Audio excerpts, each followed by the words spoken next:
Hi అండి, నమస్తే. మనం డైలీ టిఫిన్లోకి ఇడ్లీ చేసుకుంటూ ఉంటాం కదా. అయితే ఇడ్లీ చేసుకోవడానికి కావాల్సిన ఇడ్లీ రవ్వ లేదా ఇడ్లీ బియ్యం అని దొరుకుతూ ఉంటాయి కదా. ఈ రెండు ఏమీ లేకుండా ఇడ్లీ రవ్వ కానీ లేదా ఇడ్లీ బియ్యం లేకుండానే ఇడ్లీలు చాలా సాఫ్ట్గా తెల్లగా స్పాంజీలాగా టేస్ట్ కూడా చాలా చాలా బాగుంటుంది. నార్మల్ ఇడ్లీ రవ్వతో చేసిన ఇడ్లీ కన్నా దీని టేస్ట్ చాలా చాలా బాగుంటుంది. అదలాగో వీడియోలో చూసేయండి. ముందుగా ఇడ్లీల కోసం ఒక గిన్నెలో 1 కప్పు మినపప్పు అయితే బాగా వాష్ చేసి పక్కన ఉంచుకోవాలి. వేరే గిన్నెలో అదే కప్పుతో 3 కప్పులు రేషన్ బియ్యం అయితే నానబెట్టుకోవాలి. అయితే రేషన్ బియ్యంతో చేసేసుకోవడమే కదా అని వీడియోని అయితే స్కిప్ చేసుకోండి, లాస్ట్ వరకు స్కిప్ చేయకుండా చూడండి. ఈ బియ్యాన్ని కూడా బాగా 3-4 సార్లు వాష్ చేసుకొని పక్కన ఉంచుకోవాలి. అయితే 5-6 గంటలు ఖచ్చితంగా మినపప్పు అయితే నానాలండి. ఇలా నానిన మినపప్పుని గ్రైండర్లో అయితే వేసుకోవాలి. మిక్సీ కన్నా ఇడ్లీకి గ్రైండర్ అయితే చాలా చాలా బాగుంటుంది. ఇలా పప్పు వేసుకునేటప్పుడే ఒక గుప్పుడు మధ్యాహ్నం చేసుకున్న అన్నం కూడా వేసుకోవాలి. ఇలా అయితే ఇడ్లీ చాలా చాలా తెల్లగా సాఫ్ట్గా వస్తుంది. పప్పునైతే గ్రైండర్లో వేసుకోవాలి. నానబెట్టుకున్న బియ్యాన్ని మాత్రం మిక్సీలో వేసుకోవాలి. ఎందుకంటే బియ్యం నోకగా రావాలి కాబట్టి అందుకోసమని మిక్సీలో వేసుకోవాలి.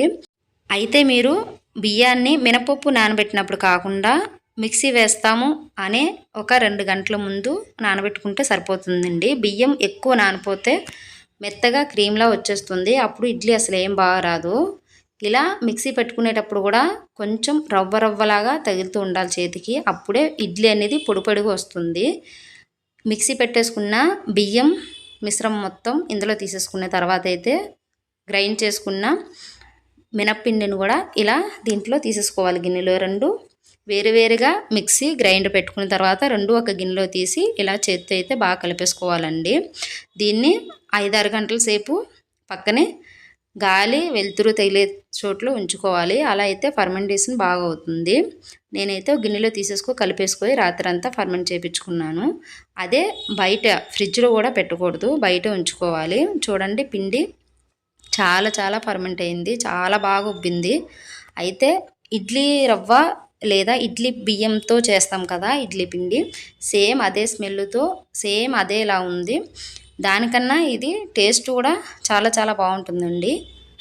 అస్సలు ఇడ్లీ రవ్వ ఇడ్లీ బియ్యం అస్సలు వాడకుండానే పిండి కూడా చాలా ఫర్మెంటేషన్ కూడా చాలా చాలా బాగా వచ్చిందండి. చూడండి, చూస్తుంటే మీకే అర్థమైపోతుంది కదా. ₹1 ఖర్చు లేకుండా స్టోర్ బియ్యంతోనే ఇలా ఇడ్లీ రవ్వ ఇడ్లీ బియ్యం లేకుండా ఇడ్లీ చేసేసుకోవచ్చు. ₹1 ఖర్చు లేకుండా అన్ని ఇంట్లో ఉండే వస్తువులతోనే.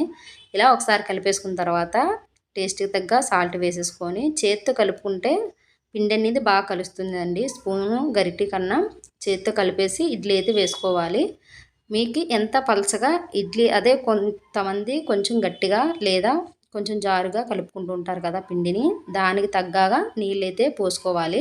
పోసి ఇలా చేత్తోని ఒత్తుకుంటూ కలుపుకుంటే ఇడ్లీ అనేది చాలా సాఫ్ట్గా ఉబ్బుతూ వస్తుంది. నేనైతే కొన్ని నీళ్ళైతే పోసుకున్నాను. 2 టీ గ్లాసుల నీళ్ళైతే పట్టాయి నాకు ఈ పిండి ఇంత పలచగా రావడానికి. అయితే 2 టీ గ్లాసుల నీళ్ళు పోసేసుకొని బాగా చేతి కలిపేసుకున్న తర్వాత అయితే ఇడ్లీ వేసేసుకుంటున్నాను. ఇడ్లీ కొంచెం పిండి జారుగా వేసుకుంటే ఇడ్లీ అనేది సాఫ్ట్గా వస్తుందండి. మరీ జారు అయిపోతే ముద్దగా అయిపోతుంది. వేసుకొని ఇడ్లీ ప్లేట్లో ఇలాగా ఇడ్లీ అయితే వేసేసుకున్నాను. చూడండి, చాలా తెల్లగా అన్నం వేయడం వల్ల చాలా వైట్గా కూడా వచ్చాయి. ఇడ్లీ కూడా చాలా సాఫ్ట్గా ఉడికేటప్పుడు కూడా సేమ్ ఇడ్లీ రవ్వ వేస్తే వస్తుంది కదా స్మెల్, సేమ్ అలానే వస్తుంది.